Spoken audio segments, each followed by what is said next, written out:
आज पूरे भारतवर्ष में संविधान के जनक, चिंतक, सुधारक और दलित वर्गों की आवाज़ उठाने वाले बाबा साहेब भीमराव अंबेडकर की जयंती बड़ी धूमधाम से मनाई जा रही है। वहीं अखिल भारत हिंदू महासभा ने भी बाबा भीमराव अंबेडकर जी की 133वीं जन्म शताब्दी बनाई। अंबेडकर अमर रहे, जिंदाबाद रहे नारों के साथ अखिल भारत हिंदू महासभा ने डॉक्टर भीमराव अंबेडकर के कार्य को याद किया, संघर्ष को याद किया और बाबा साहेब को भगवा पटका पहनाकर, दीप जलाकर यह जयंती मनाई। और अखिल भारत हिंदू महासभा ने अपना 109वां स्थापना दिवस भी बनाया। साथ साथ वर्तमान की शिक्षा पद्धति पर भी प्रश्न चिन्ह लगाया, शिक्षा का प्राइवेटेशन का घोर विरोध भी किया। और जो लोग आरक्षण को समाप्त करने की बात करते हैं तो उन्हें अखिल भारत हिंदू महासभा ने जवाब दिया कि आरक्षण कभी भी समाप्त नहीं हो सकता। ये चैत का जो महीना है ये हमारे लिए बड़ा ही पावन महीना है और इसके अंदर हमारे महापुरुषों की जयंती आती है इसके अंदर। और आज कल बैसाखी का पर्व भी हमारा गया है और आज 14 अप्रैल बाबा साहब का जन्मदिन है। और इस जन्मदिन को हमारा जो हिंदू महासभा है उनके सभी कार्यकर्ता बड़ी धूमधाम से मनाने के लिए इकट्ठा हुए हैं और आज हम बाबा साहब को श्रद्धा सुमन अर्पित कर रहे हैं। हम सर, एक सवाल ये बनता है कि अगर बाबा साहब ना होते तो आज दबे कुछ जो SC ST समाज है उनके साथ आज क्या होता? देखिए, बाबा साहब नहीं होते तो जो हालत थी वो सबको पता ही है, परंतु बाबा साहब के आने के पश्चात आज SC ST और OBC जो है आज उनका जो उन्होंने आरक्षण दिलवाया था और जो सुविधाएं दिलाई थी और ताकि ये SC ST जो है मुख्य धारा में शामिल हो पाएँ और उसके बाद जो है ये समाज का पुनरुत्थान हुआ और आज अच्छी परिस्थिति के अंदर है। महिलाओं के लिए बहुत काम किया बाबा साहब ने, मजदूरों के लिए बहुत काम किया, मजदूरों के लिए कानून बनाए, महिलाओं के सुरक्षा के लिए कानून बनाए, SC ST OBC के लिए सुरक्षा के लिए कानून बनाए। क्योंकि बाबा साहब जो आज़ाद हिंदुस्तान के इंडिपेंडेंट के बाद जो है पहले कानून मंत्री बने और उनको एक अवसर मिला कि इन सभी वर्गों को लेकर। शुरू में तो बाबा साहब ने SC ST के लिए काम किया था, परंतु बाद में बाबा साहब ने सभी वर्गों के लिए काम किया। देखिए, बाबा साहब बहुत ही विद्वान आदमी थे। बाबा साहब ने विदेशों में पढ़ाई की थी और उस वक्त उनके बराबर विद्वान आदमी हिंदुस्तान में नहीं था। वो तकरीबन 32 डिग्रियों के हैं ना, 32 डिग्रियां उनको मिली थी और सब विदेशों से बड़ी बड़ी डिग्री लेकर आए थे। वो डॉक्टर ऑफ साइंस एक ऐसी डिग्री है जो आज तक कोई इंडियन नहीं ले पाया।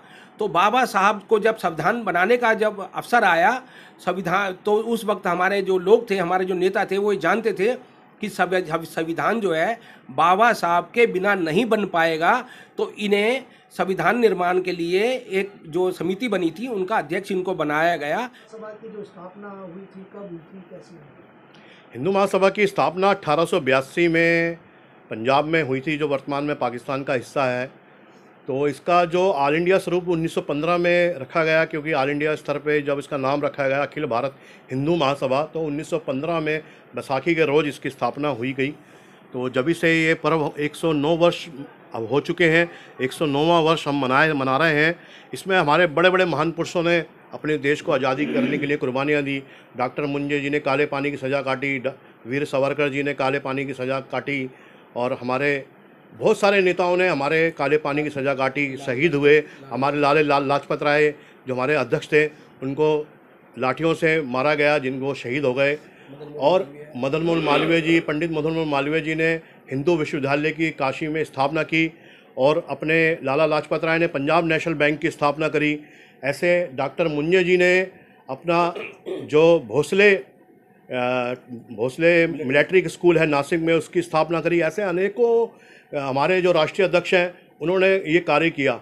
स्वामी श्रद्धानंद जी ने 20 लाख मुसलमान जो हिंदू से मुसलमान बन गए थे उनको घर लाने का काम किया, वापसी का काम किया, जिनको बाद में शहीद कर दिया गया एक मुसलमान के द्वारा। ऐसे अनेकों हमारे अध्यक्ष हैं जिन्होंने अपने टाइम में काम किया। डॉक्टर मुंजे जी और हमारे जो उस टाइम के राष्ट्रीय अध्यक्ष थे, क्या कहते हैं, शंकराचार्य जी, उन्होंने दलितों में जो जातिवाद का जो वर्ण था कि वही जाति दलितों को मंदिर में नहीं आने देंगे, तो उन्होंने पतित पावन मंदिर की स्थापना करी पूरे महाराष्ट्र के अंदर, और ऐसे पतित पावन मंदिर बनाए गए कि जो दलितों के द्वारा स्थापित किए गए कि भगवान सब एक है, चाहे दलित का मंदिर हो चाहे स्वर्ण का मंदिर हो। तो ऐसे अनेकों काम किए। हमारे जो राष्ट्रीय अध्यक्ष रहे उन्होंने बहुत सारी कुर्बानियाँ दी, आंदोलन में शामिल हुए। तो 109वां जो स्थापना दिवस बड़े धूमधाम से हमारे कार्यकर्ताओं ने मनाया, और मैं सभी को, अपने जो कार्यकर्ता हैं, हमारे अध्यक्ष हैं, उनको सभी को बधाई देता हूं कि उन्होंने अपना इतना बड़ा योगदान इस हिंदू महासभा को खड़ा करने के लिए दिया। आज जो पंजाब, जो बंगाल जो बचा हुआ है, ये हिंदू महासभा की से बचा हुआ है। अगर हिंदू महासभा उस टाइम नहीं होती तो शायद बंगाल और पंजाब जो बचा हुआ है अभी वर्तमान का, वो भी नहीं होता, वो भी मुसलमान पाकिस्तान में चला गया होता, बांग्लादेश में चला गया होता। तो हिंदू महासभा ने अनेकों काम किए हैं, मैं ऐसा वर्णन नहीं कर सकता। हजारों काम ऐसे किए हैं जो ऐतिहासिक काम किए हैं। बहुत बहुत भारत हिंदू महासभा ने आज जयंती भी बनाई है डॉक्टर भीमराव अम्बेडकर साहब की, और बैसाखी पर्व भी बनाया है। क्या क्या आज इस पर्व पर किया आपने? आज बड़ा सौभाग्य का दिन है। वैसे तो चैत का नवरात्र, एक चैत के जो महीना है पूरा ही सौभाग्य का विषय हमारे लिए। महावीर जयंती भी है, हनुमान जयंती भी है, रामनवमी भी है, माता के नवरात्र चल ही रहे हैं, और आज डॉक्टर भीमराव अम्बेडकर जयंती भी है। कल बैसाखी थी। अपने हिंदू महासभा का 109वां स्थापना दिवस पूरे भारतवर्ष में बड़े उल्लास के साथ हमारे कार्यकर्ताओं ने मनाया। आज हमारा जो बल्ली महाराज विधानसभा है, विधानसभा के कार्यकर्ताओं ने मुझे बुलाया। ये भी मेरा एक सौभाग्य का विषय है। हमारे राजेंद्र जी हैं, हमारे मुदित जी हैं, हमारे अग्रवाल जी हैं, ये हमारे ज़िले के अध्यक्ष हैं, मुदित जी हमारे प्रदेश के उपाध्यक्ष हैं, राजेंद्र जी प्रदेश के मंत्री हैं। हम सबको बुलाया कि भाई एक कार्यक्रम विधानसभा के अंदर करना है। हमारे भीम जी हमारे विधानसभा के अध्यक्ष हैं, उनके द्वारा ये कार्यक्रम आयोजित किया गया। बोला जी, आज बात करते हैं डॉक्टर भीमराव अम्बेडकर साहब की, जिन्होंने दलितों के लिए बहुत काम किया, बड़े कष्ट सहे हुए। डॉक्टर साहब की जितनी महानता, जितने बारे में बोला जाए वो कम है। उन्होंने दलितों के लिए भी काम किया, और जो दबे कुचले आदिवासी लोग थे उनके लिए भी काम किया, और समाज के जो बिल्कुल पिछड़ा वर्ग था, जिनको दलित भी नहीं कहते लोग, उनके लिए भी काम किया। मतलब ऐसे जो भगवान राम ने काम किया था, आदिवासी, वनवासी, गिरिवासी, ऐसे ही काम डॉक्टर भीमराव अम्बेडकर ने किया।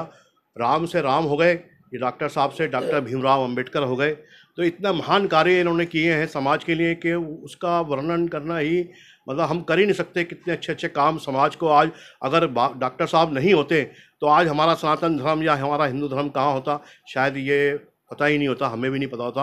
हिंदू समाज को जोड़ने के लिए, सनातन धर्म को जोड़ने के लिए भी, और एक मुख्य धारा में जो दबे कुचले लोग थे उनको लाने के लिए, उस सनातन धर्म के लिए भी उन्होंने बहुत बड़ा कार्य किया। डॉक्टर साहब जिस समय ये पढ़ाई पढ़ रहे थे, जिस समय अपने कार्य कर रहे थे, उस समय ऐसा माहौल, अंग्रेज़ों का माहौल था इस देश में, डिवाइड एंड रूल था, और जातिवाद इतना हावी था कि उस टाइम एक महान व्यक्ति निकल के आता है, और वो इन सब बाधाओं को तोड़ते हुए देश को एक मुख्य धारा में जोड़ने का काम करता है। इन्होंने एक देश को मुख्य धारा का, मतलब मुख्य धारा में जोड़ा। ये एक महान कार्य भी डॉक्टर साहब ने किया, और इसके लिए मैं उनका आभारी हूँ, हमेशा आभारी रहूँगा डॉक्टर साहब का। साहब ने दबे कुचलों की आवाज़ बनकर अपनी आवाज़ को आवाज़ दी, और वहीं आज बात करते हैं कि कुछ लोगों का या पार्टियों का ये कहना है कि आरक्षण को समाप्त कर देना चाहिए। तो इसमें अखिल भारत हिंदू महासभा क्या सोचता है?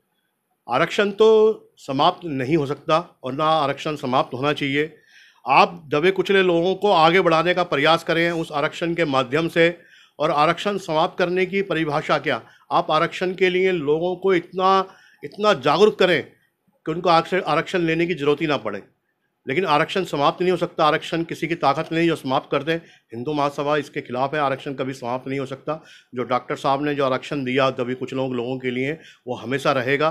जब तक समाज दबे कुचले लोग रहेंगे, जब तक आरक्षण रहेगा। सर, मेरा एक आखिरी सवाल ये है कि जिस तरह डॉक्टर साहब के पास बहुत डिग्रियाँ थी, खूब पढ़ाई करी हुई डॉक्टर साहब ने, तो क्या लगता है आज के समय में जिस कदर पढ़ाई महंगी हो रही है, तो आपको लगता नहीं कि कहीं ना कहीं जो दबे कुचले लोग हैं आज भी कहीं ना कहीं पढ़ाई से वंचित हैं? ये तो हम वही 200 साल काल के पीछे चले जाएं, 150 साल काल के पीछे चले जाएं कि दबे कुचले लोग, आदिवासी लोग, गिरिवासी लोग ना पढ़ सके, ना उनकी प्रतिभा आ सके सामने। यह वही कालखंड चालू हो चुका है कि इतनी महंगाई कर दो, पढ़ाई इतनी महंगी कर दो कि गरीब का बच्चा, किसान का बच्चा, आदिवासी का बच्चा पढ़ ही ना पाए। जब वो पढ़ेगा नहीं तो वो अपना गौरवशाली इतिहास बता ही नहीं पाएगा, अपने समाज को खड़ा ही नहीं कर पाएगा। ये तो वर्तमान की जो सरकारें हैं, पढ़ाई को इतना महंगा कर दिया उन्होंने, और यही कारण है कि आज दबा कुचला समाज अपने आप को और कमज़ोर समझने की कोशिश कर रहा है।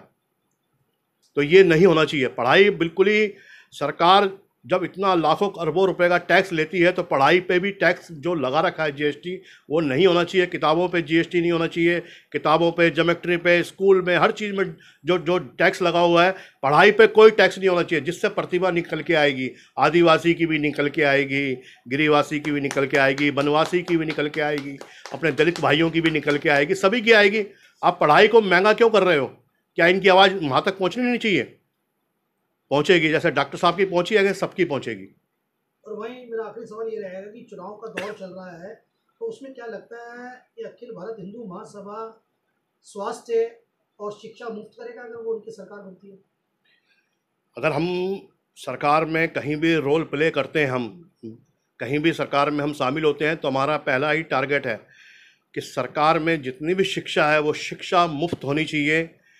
खाली जाति भेद करके शिक्षा मुफ्त नहीं होनी चाहिए, टोटल पढ़ाई मुफ्त होनी चाहिए, किताबें मुफ्त होनी चाहिए, पढ़ाई मुफ्त होनी चाहिए, चाहे वो स्कूल हो, चाहे वो कॉलेज हो, चाहे वो ग्राम के स्कूल हो, कहीं भी कोई स्कूल हो, फ्री शिक्षा उनको मिलनी चाहिए, जिससे जो आदिवासी, गिरिवासी और जो दलित लोग हैं वो पढ़ के आगे बढ़ सकें और अपनी समाज को आगे बुलंदी पर पहुँचा सकें।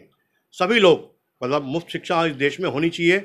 और ये बहुत बड़ा कोई काम नहीं है, लेकिन ये सरकारें नहीं करना चाहती, क्योंकि इनके ही सबके प्राइवेट स्कूल चल रहे हैं, प्राइवेट कॉलेज चल रहे हैं, ये कहाँ से करेगी? तो यही हमारा वो है कि अगर हम कहीं पे भी ये स्थिति में है कि हम सरकार में शामिल होते हैं, हमारे कैंडिडेट जीतते हैं, तो हमारा यही काम होगा कि हम ये शिक्षा टोटल फ्री करेंगे। अच्छा बोलो, तब एक चीज़ और मैं पूछना चाह रहा था, अब शिक्षा की बात चल रही है, तो बार बार सिलेबस चेंज क्यों करती है? क्यों इतना पैसा खर्च होता है? क्यों इतने पेड़ों को काटा जाता है जिसके कारण किताबें छपती हैं, बुक छपती हैं? तो एक ही पैटर्न पे पढ़ाई क्यों नहीं भारत में? अलग अलग हर साल सिलेबस चेंज क्यों हो जाते हैं? चाहे वो 6th की बात करूँ, 5th की बात करूँ, चाहे 9th क्लास की बात करूँ, ऐसे सिलेबस चेंज क्यों करते हैं बार बार? देखिए, पिछले 10 साल से जितने सिलेबस चेंज हो रहे हैं, शायद हम भी बहुत पहले के 30 साल पहले में जाएं तो किताबें पहली क्लास का बच्चा, मतलब 5वीं क्लास का, पहली क्लास का 5वीं बच्चा वो वही किताबें इस्तेमाल करता था। हमारे जो 5 बहन भाई, 7 बहन भाई थे हम, तो हमने सभी एक दूसरे की किताबें इस्तेमाल की हैं। लेकिन आज ये स्थिति नहीं है। आज वही जो प्राइवेटेशन हो रहा है, जो प्राइवेटेशन जो कर रहे हैं ये लोग शिक्षा को, इसके माध्यम से ये हर साल शिक्षा को बेचने का जो षड्यंत्र चल रहा है, इसी कारण ये सारी किताबें नई, सारा सिलेबस चेंज होता है, जिससे अरबों खरबों रुपये का गेम खेला जाए। क्योंकि अरबों खरबों रुपए की किताबें बिकती हैं, तो वो जब भी बिकेंगी जब सिलेबस आप हर साल चेंज करेंगे। तो ये नहीं होना चाहिए। जो पुरानी परंपरा थी, क्या उस टाइम हमारे IPS IAS नहीं बनते थे, उस टाइम डॉक्टर नहीं बनते थे, उस टाइम इंजीनियर नहीं बनते थे, सब बनते थे। तो आज कौन सी स्थिति आ गई कि हम लोग डॉक्टर नहीं बन पाएंगे, इंजीनियर नहीं बन पाएंगे, IAS नहीं बन पाएंगे, IPS नहीं बन पाएंगे? तो ये गलत है। सरकारी स्कूल में शिक्षा अलग, प्राइवेट शिक्षा स्कूल में शिक्षा अलग, तो ये भी गलत है, ये भी नहीं होना चाहिए। सभी शिक्षा एक नीति के आधार पर होनी चाहिए। अगर प्राइवेट स्कूल में वही पढ़ाया जा रहा है तो वही सरकारी स्कूल में पढ़ाया जाए, तो जब भी हमारी शिक्षा नीति सही तरह से, माननीय डॉक्टर भीमराव अम्बेडकर की है, इनका जो कार्य है वो जब भी सफल होगा जब शिक्षा नीति एक होगी। गरीब की नीति, जो गरीब का बच्चा भी स्कूल में पढ़े, अमीर का भी पढ़े, और गरीब का भी वही शिक्षा प्राप्त करे और अमीर का भी वही शिक्षा प्राप्त करे, जब भी तो उनके आदर्श हम सब करेंगे। समाज के बीच में जो उन्होंने दिया तो वो हम करना चाहिए। हमारे राष्ट्रीय अध्यक्ष माननीय श्रीमान गोला जी ने जो बात कही शिक्षा के बारे में कि किताबें और सिलेबस बार बार चेंज हो रहे हैं, चेंज एक तरह से षड्यंत्र रखा जा रहा है। रचा क्यों जा रहा है कि लोग बाग मतलब सही से पढ़ भी ना सकें, क्योंकि अगर बड़ा भाई उस किताब को पढ़ा है तो अपने छोटे भाई को आसानी होगी उसे बताने में। एक तरह से लोगों को शिक्षा में वंचित रखने के लिए ऐसा कदम किया जा रहा है। क्यों? बड़े को जानकारी नहीं होगी, छोटे को बता नहीं पाएगा, और इसीलिए किताबें चेंज हो जाती हैं। उनके एक बिजनेस मॉडल हो गए हैं और शिक्षा उनको दी नहीं जा रही है, उनसे शिक्षा छीनी जा रही है। आज हमने बाबा डॉक्टर साहब अम्बेडकर जी के उत्सव जो है, हमारे जो हिंदू महासभा की ओर से जितने भी भाई कार्यकर्ता इकट्ठे हुए हैं, हमने सब मिलकर के उसको बड़े उत्साह से मनाया है और आगे भी हम इसी तरीके से मनाते रहेंगे। मैं उन आपका सबका धन्यवाद, शुक्रिया करता हूँ।